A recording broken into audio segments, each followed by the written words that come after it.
all of that, now there's been a reported rise in dangerous cyclists across the country in recent years. So here in London at peak time, cyclists make up 40% of road traffic, which is great because people are getting on their bikes, they're not using buses and all that sort of stuff. So it's a really positive thing to see so many cyclists. However, there are issues because under the current laws, reckless or dangerous cyclists who have hurt or even killed someone still only face a small fine or minimal jail time. Our next guests know firsthand the life-changing repercussions that an encounter with a dangerous cyclist can have. Kate Wilson and Samantha Latham are here now to share their story. Good morning, ladies. Morning. Morning. Thank you for joining us this morning. Pleasure. So, can you take us back to March 2022? You were walking together. That's correct. Yeah, we'd been out for something to eat and walking to get a taxi. It was about 9 o'clock in the evening. We were on the pavement walking towards the taxi. And that's the last thing I remember. I was hit from behind by a cyclist on the pavement. Right. But Sam can probably fill you in on the rest because... Yeah, so we were actually walking on the pavement, linking arms. Kate was on the outside, I was on the inside. And the next thing we know, we'd both fallen... Well, I'd fallen down to the floor and I never broke eye contact with Kate. Kate was lifted, upright, so far in front of me. It worked out to be about 10 or 12 feet. And just literally landed and her head hit the floor really, really hard. I saw that happen. I ran over to Kate immediately and she didn't move. She was unconscious and blood was just pouring out of her head in a puddle. Obviously, I went hysterical. I turned around, screaming people for help. I turned around and saw the cyclist. He was also lying on the floor and his bike was quite far away from him. So initially went to check if he was OK, realising what had happened.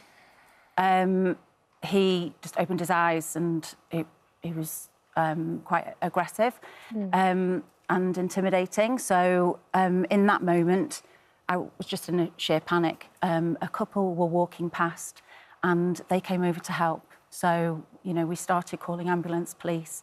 Your fear, though, was I that thought you she was Kate was dead. Yeah. I mean, you kept looking at her. I mean, it sounds like something from a movie when she's banged her head and there's a pool of blood that's going. I can only imagine the terror you had. I think that's what it reminded you of, something out of a movie. And because I could see the pool of blood moving and Kate unconscious, I didn't know what condition she was in. You know, I didn't know whether her face was OK or there. Yeah. It was just, it was the scariest situation I've ever been in. And when I came to, I had no idea what had happened, but I thought I'd been hit by a car. Yeah. I sort of presumed in those sort of moments that I'd been hit by a car. But, yeah, we essentially, the guy got back on the pavement, cycled off, you know, swore at Sam. And then, obviously, I went to hospital and got patched up, which, you know, my teeth were knocked out by my two front teeth and my face was cut, my nose was bleeding and my lip was all cut. And then my bone had popped out of my finger. Yeah, so, you know, the NHS have been absolutely brilliant and I had 3 surgeries on my hand in the end, which resulted in an amputation of my finger and knuckle and a little portion of my hand. It's called a ray amputation, where they take a slice off your hand because the tissue damage was so bad. Yeah, so it's life-changing injuries. Yeah. It's an extraordinary thing.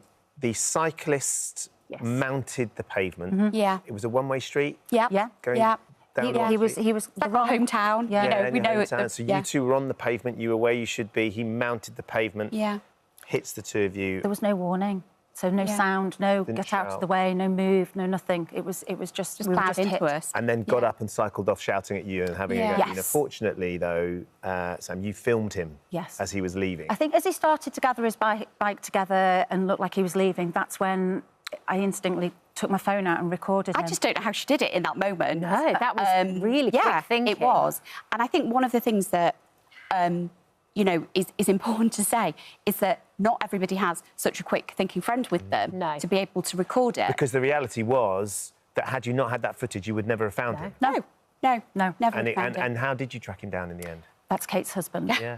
Yeah, so I'm sure you won't mind me saying, but obviously we reported it to the police.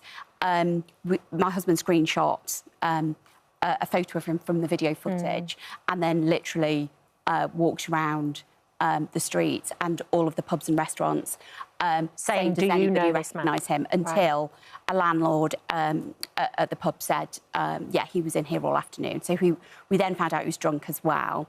And then through the powers of social media, we're able to then say to the police, this is the guy.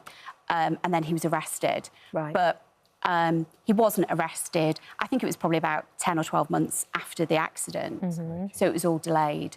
But then that actually had an impact when it went to court, because initially he said he wasn't guilty, which, kind of prolonged the whole process for us, because we had to go to court, childcare arrangements, time off work, etc., to then walk through the doors, and the barrister says, no, he's changed his plea to guilty. And then the next time we went for sentencing, so then we had to see him, and we, had to give our sort of personal statements.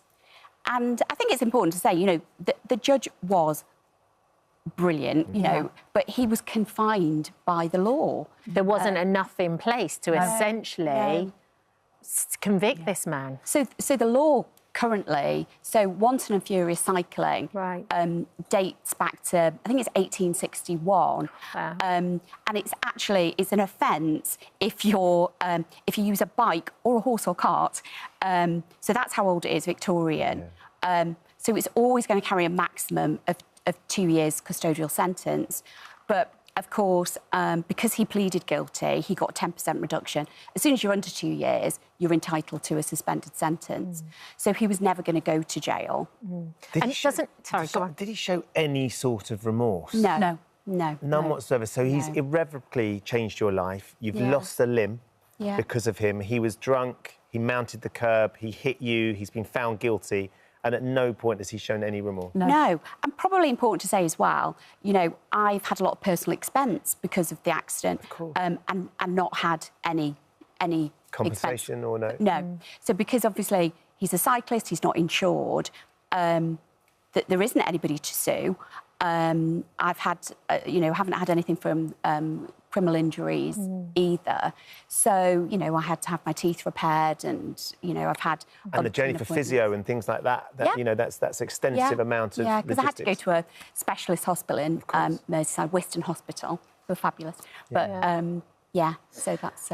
Obviously, these are all the treatments you've had as well, but how has it affected you on a day-to-day basis, both mentally and physically? How's it affected you? Well, I think... it has taken its toll, obviously. I've had 3 surgeries and lots of treatments. And I think the practicalities, I talk about a finger, but it's actually my hand. I haven't been able to use my hand, for a long time. It's had wires in it. It's had splints. So, just simple things, washing hair, looking after my daughter, driving, I haven't been able to do. So when the consultant said, we're not going to be able to improve this, I think we need to amputate it, it was actually quite an easy decision then, because I was so tired of not being able to use my hand. So since the surgery, it's been OK. But the difference in your life is significant. And I think, Sam, that I know Ian Duncan-Smith has been trying to champion the change in the law. The Tories were going to bring in a new law, but then, of course, the election got called. We now have a new government.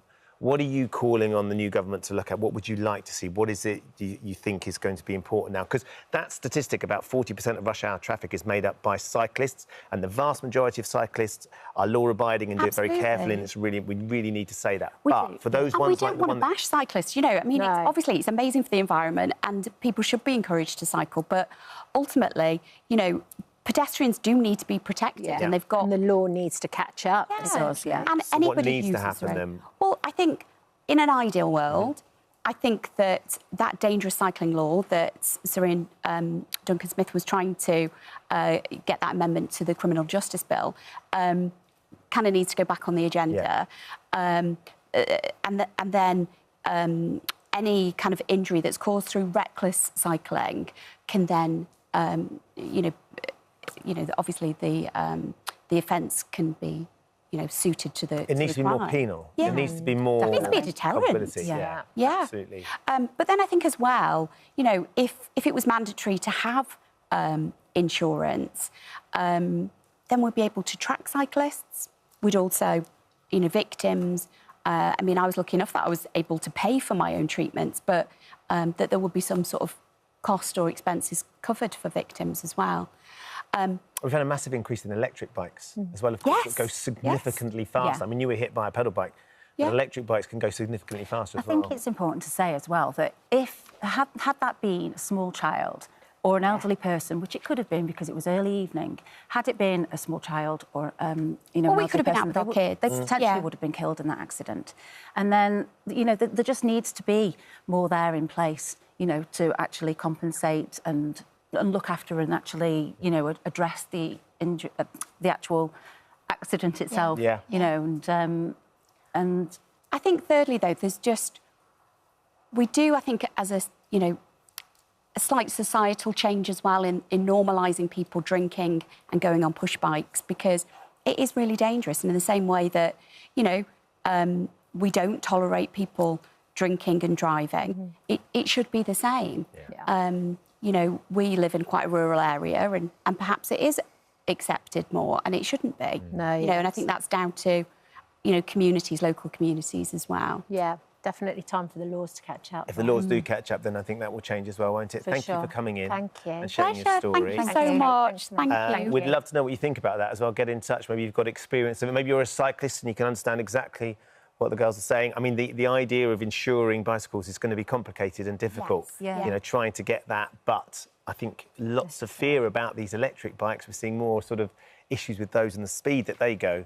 Undoubtedly, there's some sort of real fear. For sure. They can do real harm. For Thank sure. you for coming. Thanks, ladies. Thank you for visiting our This Morning YouTube channel. We upload new content every day, so go ahead and hit that subscribe button so you don't miss out. And we'll see you in the morning.